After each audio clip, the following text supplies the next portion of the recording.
ইসলাম ধর্ম গ্রহণ করেছিলেন এক পুলিশ সদস্য। ইসলাম ধর্ম গ্রহণ করার কারণেই তার চাকরি হারিয়েছেন, যে বিষয়ে তিনি আদালতেও ঘুরেছেন কিন্তু কোনোভাবেই চাকরি ফেরত পাননি। সে বিষয়ে কথা বলতে চাই তার সাথে। আপনার চাকরি গিয়েছিল কত সালে? 2012-তে 11-তে আমার নামে বিভাগীয় মামলা রুজু হয়। 12 সালে আমাকে ডিপার্টমেন্ট থেকে ডিসচার্জ করা হয়, আর কি ডিপার্টমেন্ট থেকে চাকরিচ্যুত করা হয়। আপনি চাকরিতে জয়েন দিয়েছেন কত সালে? 2002 সালের 30 এপ্রিল। ইসলাম ধর্ম গ্রহণ করেছেন কত সালে?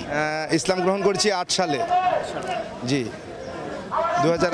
শুধু কি আপনি নিজে একাই ধর্ম গ্রহণ করে ইসলাম ধর্ম গ্রহণ করেছেন নাকি পরিবারের সবাই? না, আমি শুধু একাই ইসলাম গ্রহণ করেছি। এতে করে আপনার কি সমস্যা হয়েছিল? ইসলাম গ্রহণ করার পূর্বে আমি বিবাহিত ছিলাম। তো আমার পরিবার নিয়ে ইসলাম গ্রহণ করার কথা আমরা আলোচনা করেই সিদ্ধান্ত নেই।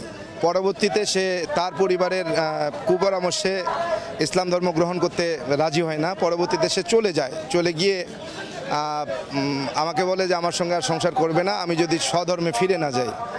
এই অবস্থায় দীর্ঘদিন আমি চাকরিও করি, সুনামের সহিত চাকরি করেছি। আমার জীবনে আমি কোনো পানিশমেন্ট পাইনি, পানিশমেন্ট নিতে হয়নি।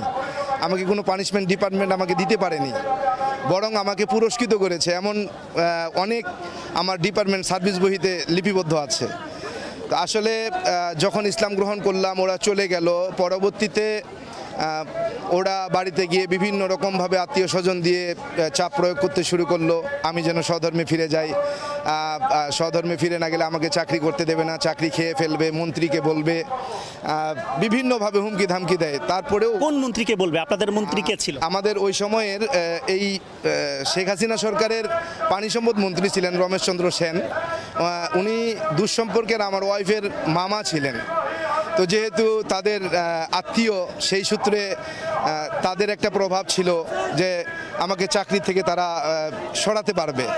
তো এইভাবে হুমকি দিতে থাকলো যে আমি চাকরি খেয়ে ফেলবো, চাকরি করতে দিব না, জেল খাটাবো, বিভিন্ন রকম হুমকি ধামকির পরেও যখন আমি স্বধর্মে ফিরে যেতে অস্বীকৃতি জানাই, তারা বিভিন্নভাবে ডিপার্টমেন্টে অভিযোগ করতে শুরু করে।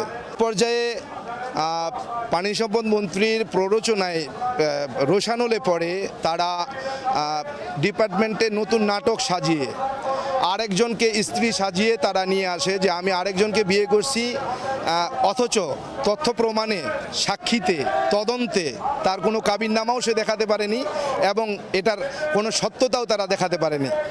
তো বিনা কারণে তারা আমার নামে অভিযোগ করার পরে আমাকে সাসপেনশন করা হয়, আমাকে কৈফিয়ত তলব করা হয়। কৈফিয়ত তলবের পরে আমি যখন জবাব দিতে যাই, তদন্ত DI-1 ইলিয়াস ফকিরের উপরে পড়ে। ইলিয়াস ফকির এটাকে সুষ্ঠু তদন্ত না করে তাদের প্রলোভনে পড়ে সেও আমার বিরুদ্ধে তদন্তের রিপোর্ট প্রদান করে। পরবর্তীতে আমার নামে বিভাগীয় মামলা রুজু হয়। 2011 সালে বিভাগীয় মামলা রুজু হয়। তো 11 সালে মামলা রুজু হলে এই বিভাগীয় মামলার তদন্ত ভারাবার কোর্ট ইন্সপেক্টর জালালউদ্দিনের উপরে ন্যস্ত করা হয়। জালালউদ্দিন সাহেব তিনিও তাদের প্রভাবে প্রভাবিত হয়ে তিনিও তদন্ত ছাড়াই, তদন্তের নামে নাটক করে নিজেই সাক্ষী বানিয়ে, সাক্ষী দিয়ে, সাক্ষী লিখিয়ে আবারও আমার বিরুদ্ধেই প্রতিবেদন করেন। বিগত স্বৈরাচারী সরকারের আমলে চাকরিচ্যুত হয়েছি যারা আমরা চাকরিচ্যুত হয়েছি বিনা অপরাধে, শুধুমাত্র র এজেন্ডা বাস্তবায়ন করতে আমরা বাধাপ্রাপ্ত হয়েছিলাম, বাধা দিয়েছিলাম বিধায় আজকে আমরা চাকরিচ্যুত হয়েছি। এই চাকরিতে নির্বাহী আদেশের মাধ্যমে আমরা যারা স্বৈরাচারী সরকারের আমলে যত ভাই বোন আমরা চাকরিচ্যুত হয়েছি, সবার নির্বাহী আদেশের মাধ্যমে চাকরিতে পুনর্বহালের জন্য আমরা এখানে একত্রিত হয়েছি, আজকে জমায়েত হয়েছি। আমরা এখানে আমরণ অনশন করেছি। যতক্ষণ পর্যন্ত আমাদের দাবি মেনে নেওয়া হবে না ততক্ষণ আমরা এই রাজপথ, এই পুলিশ হেডকোয়ার্টার্সের দরজা আমরা ছাড়বো না।